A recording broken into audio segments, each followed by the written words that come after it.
Hello everyone, so after a long hiatus or boycott if you will of Interactive Brokers videos, I'm finally making a new one. So in this video I'm going to make a video on showing you how to basically stream tick by tick data with IB async. Of course IB async is the maintained version of IB insync from Rawal DeWitt. So we're going to stream tick by tick data. More specifically, we're going to do trade level data, and I'm going to show you two ways to have callbacks to add your logic when a new trade comes in. And also I'm going to show you an application to create dollar bars. Dollar bars are, of course, instead of having, let's say, every 5 minutes you have a new bar, those are time bars. Dollar bars are every, let's say, $1 million traded, you have a new bar. So I'll show you how to do that. So let's get started. Okay, so by the way, I have a Medium blog post on it that explains the steps step by step. I will say that now it's members only, but my philosophy is I keep it members only when I practice doing the video, like when I write what I'm going to talk about. And then once I make a video, I'll remove the members only so all you guys can see it. So that's my new philosophy. Okay, so let's get started. So first things first, of course, you have to connect to Interactive Brokers. So you have your IB gateway all connected and stuff like that. So you do from IB async import star IB equals IB util.start loop that is needed for Jupyter. And then you do IB.connect. Let's say port equals 4001, client ID, let's do 0, and then connect it to Interactive Brokers. Okay. So the second step is you want to subscribe to tick by tick data. So the way to do this is, let's say first you define your contract. So I'll do contract equals, and by the way, this does not work for options yet. So I'll do contract, you know what, I'll do stock equals stock. And let's do Tesla because I am pre-market and Tesla just has a lot of volume because Elon created a new party. So exchange equals smart, currency equals USD. So this is creating the stock object. And then to get tick by tick data, you can do ticker equals IB.rec. And you can only do this for, like, I think 3 stocks. So that's a big weakness. So you do stock, and then there's contract is the stock. Tick type, you can do, there's a few options. And if you go to the documentation, you click this, you'll see the options. So like the options are bid ask, last, all asked, and midpoint. So bid ask is just the bid and ask, so that's quote level. Midpoint is the midpoint of those two. And so what we want is last. So last and all asked, the difference is all asked has like things like combos, derivatives, and like average price trades. But I feel a lot more comfortable if I just have regular trades, and that's what's in last. But you can always filter out conditions from all last to get to last. So, but we're gonna do last for this example. So now I put last in here. And what else is there? Last. Okay, so is there anything else left? Did I mess up? Okay, so now I define the ticker. So just to show you what happens is I can look at the ticker, and every time there's a new tick, there's an attribute called tick by ticks, which has all the ticks. And you know what? Maybe I should make the screen a little bit bigger. I guess, oh, it already was big. Okay. So, so each time there's a tick by ticks that has the ticks. So if I do ticker.tick by ticks, you'll see I have ticks. And each time a tick updates, I'll have a new thing. So let's just wait until there's an update. I guess it doesn't want to update. So here, it updated. So you can have multiple tick by ticks, okay? That's just the way they do it. I guess they do it by some time or whatever. I wish they just gave you one at a time like Alpaca, but they don't. So anyways, this is not convenient. What we really want is we want like a way to do callbacks with this, to handle like when a new tick arrives. So let me just show you. First thing is, like, let's just create a list of ticks, right? So what you can do is you can do ticks equals this, and then you can define a callback. So there's 2 ways to define callbacks. One is on the ticker itself, you can attach a callback, and one is globally, you can attach a callback to all tickers. So let me show you the first approach, which is on the the ticker itself. So I'll do like on new tick or whatever, and I'll do ticker, and then I do let's just do global ticks, and then I'll do ticks dot append ticker dot tick by, oh, you know what? I'll do dot extend. Dot extend basically adds to the list, and the new list. So I'll do ticks dot extend ticker dot tick by ticks. So let's just show you how this works. So now I attach the callback. I do ticker dot update event plus equals on new tick. And let's see if I didn't make a mistake. So now I click ticks, and I guess I have nothing. Oops, I made a mistake. Dot extend, not extends. Okay, sorry. Dot extend. So why don't we now clear? We can clear the ticker. So this just deletes the callback. I do dot clear. So let's dot clear first. Okay. And now let's rerun it with the mistake fixed. So now I have ticks as nothing. Eventually a new tick comes in, and they just keep adding to the list. I guess that hasn't arrived yet. I chose Tesla, so I thought it would arrive.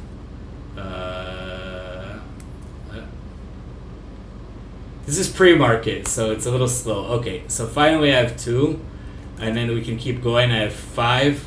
I can of course do util.df ticks to view the ticks as a data frame, and you see I have a data frame.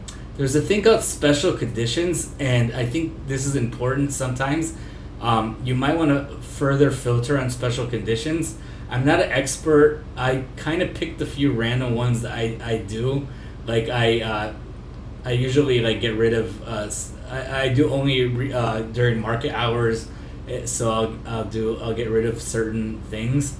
But I don't want to get into that. But like I have a link to the trade conditions in the Medium post, so you should look at that. And if you really think you should filter on some of these conditions to make things work out better, please write a comment. I do pick a few personally, but I'm not confident enough to share with you guys.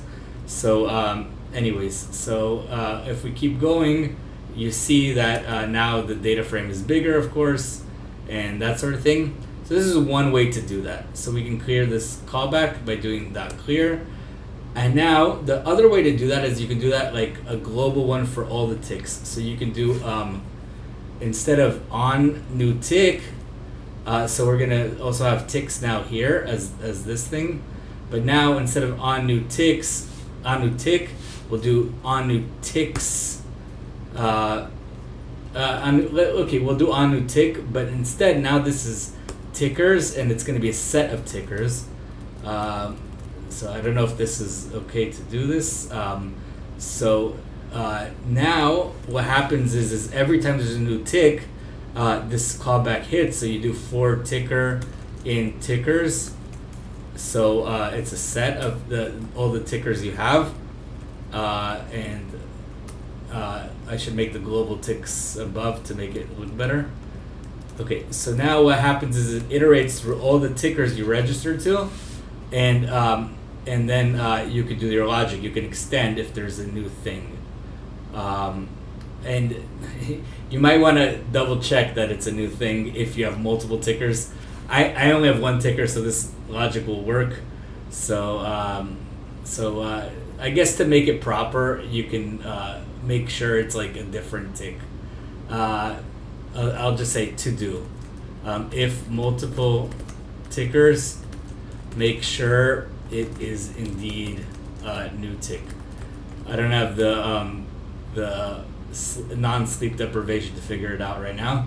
So you can do it this way, and then all you do is you do like IB that pending tickers event plus equals on new tick. And this, I probably did something wrong, but let's see if it worked. Ticks. It might cry when the first tick arrives. Oh, it worked. Okay, great. So the difference is this isn't all tickers. It's a set of tickers. And so you'll have to extend it when your ticker arrives. Again, this is a bug if you have more than one ticker, so I leave that as an exercise for you guys. I guess one way to do it is you can do something like if, let's leave it as an exercise. To do, oops, I guess I undid everything. To do, be careful if more than one ticker. This is a bug because you duplicate the last tick by ticks. Okay, so this works. I already showed you guys you can always do util.df ticks. And to clean the callbacks, of course, you do ib.pending tickers event.clear. So those are the two ways to basically have callbacks: a global way and a way where you do it to the single ticker itself. So now, just as something very useful, I'm going to show you how to do dollar bars. So dollar bars are basically like, let's say every $50,000 traded, or 50,000 is way too little. Every, let's say 500,000, of course, way too little also. But just for the sake of this example, it'll be a new bar. Okay, so let's just show you how to like do this application. So let's just create a class dollar bars, and let's do a constructor that will take self. Let's say dollar threshold. So let's make the default as 100,000. Let's make the default 1 million. It's Tesla. Pre-market even. There's a lot of volume, so 1 million. So I'll do self.dollar threshold equals dollar threshold. So now, what do we need? We need basically, I guess we're gonna need something to store our bars. So we'll do self.bars equals an empty list. And now we're gonna have to define our callback. So I'll do like on new ticker, and then I'll do self, and then ticker. And now what's gonna happen is, so maybe I'll also have another condition called self dot new bar, and I'll initialize this to true. So what I'm gonna do now is I'm going to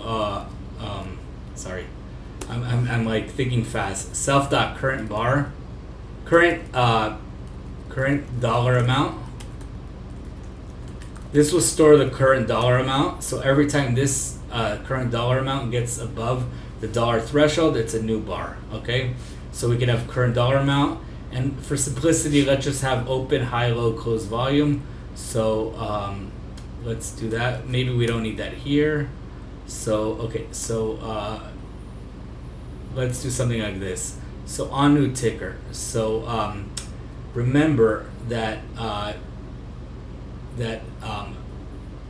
you can have multiple tick by ticks. So I'll have an on new ticker, and I'll also have a def on single tick.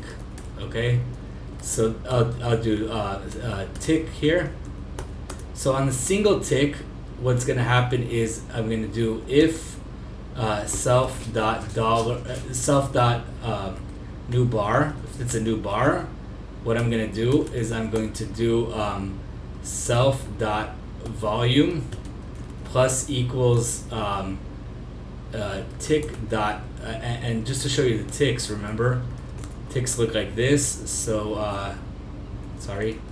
util.df ticks. As you see, I have size, right? So to get the volume, I'm gonna do dot size, and then I'll do self dot current dollar amount plus equals self dot tick dot size times tick dot price. So this updates the dollar amount. This updates the volume, and if it's a new bar, it also updates the open price. So I'll do self dot open price equals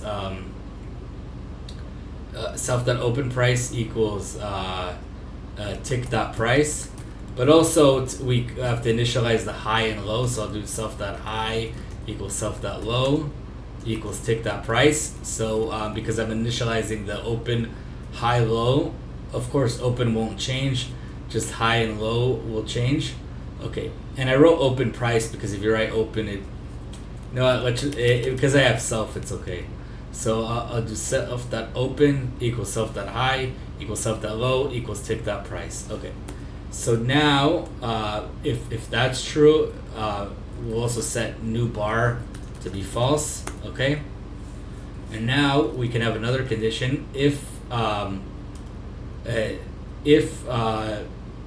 self.current dollar amount greater than or equal to self.dollar threshold, that means the bar ended, right? So then I'll do self.new bar equals true, so that we know to go to new bar. But also here means we have the close. Close equals tick.price here, and we can append a new bar. So we can do self.bars.append. Usually it's open. Self.open, self.open high, self.low, and then close. You know what, we'll do this for the sake of consistency, but we don't need that. Self.close, so that's a new bar. And I guess we had volume, so self.volume also. Okay, so if it's a new bar, you add this stuff.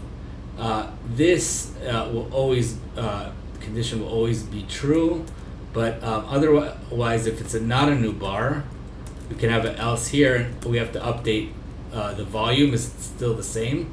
Update, we just add the new volume, right? And the dollar amount is the same here. So I'll do like this. And I probably made a mistake because I'm rushing through this. So we add the current dollar volume, the volume, and now the high is going to be self.high equals max self.high tick.price, and then low is going to be self.low equals min self.low tick.price. Okay, so I got the high, and here by the way, I missed a thing because I finished the dollar bar. I finished the bar, so I have to reset this current dollar amount. I should reset that to 0. So I'll do current dollar amount equals 0 here. And I probably messed up on something. And self.volume. Oh, I can just reset self.volume equals tick size here. So I probably messed up on something, but just big picture, this is what you do. But now we on the new tick itself, we have to iterate through each tick by tick. So I'll do something like this. I'll do for tick in ticker dot tick by ticks self dot on single tick tick. Okay, so this should work, and then I can access the bars by doing dot bars. So I can also like have like an attribute method, but let's ignore that for now. And I probably made a mistake, so let's just run it and see if it works. And just make sure I reset to 0 every time.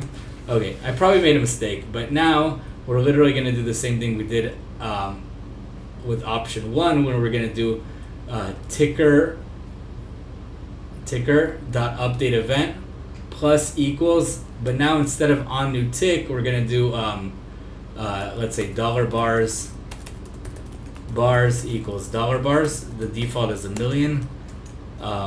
So on new tick, now we're going to have dollar bars dot on new tick. So let's see if this actually works. Probably made a mistake because I did it so fast. On new tick, what do I call it? On new ticker. Oops. On new ticker. On new tick. Let's call it on new tick. You know, it sounds better. Okay, so now let's see if it works. So now I have dollar bars, and if I go to bars, I have nothing. Nothing. But the other things work, like dot current dollar amount. Okay, so those work. So let's see. Nothing. What is the current dollar amount? 700,000. Oh, remember we had 1,000,000 as the default for new bars. So soon this should get to 1,000,000 and we should get a bar.